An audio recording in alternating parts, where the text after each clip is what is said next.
When fire happened inside of the Forbidden City, it was something that could disturb the balance of power.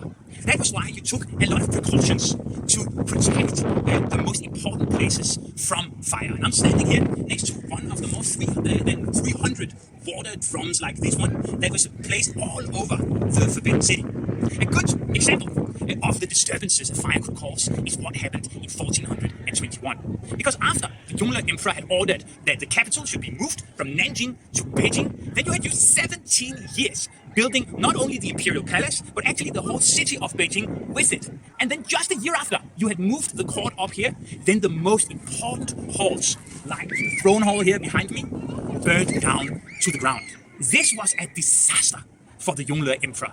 The officials around him that did not want to move the capital in the first place would now argue that he had made a gross mistake and that he ought to move the capital back to Nanjing.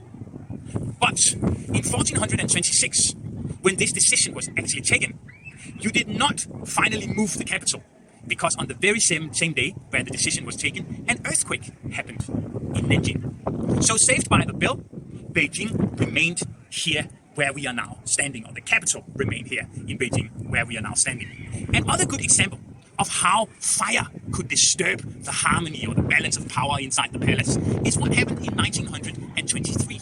Because in the northwestern corner of the palace, you had the treasure house.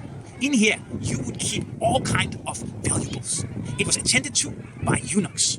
But suddenly, it caught fire, and it was widely believed that this fire had been started on purpose by the eunuchs themselves.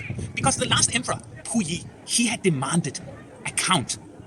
So the eunuchs that had sold so much treasure out of the back door of the palace, they were desperate to sort of cover their tracks. So the theory is that they actually burned down this part of the palace on their own account. This would infuriate the last emperor Puyi so much that he expelled all of the eunuchs from the palace.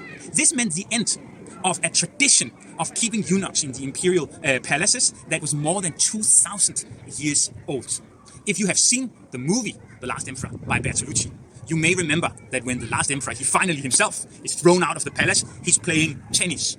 Now this tennis court inside the Forbidden City was built where this treasure house used to stand.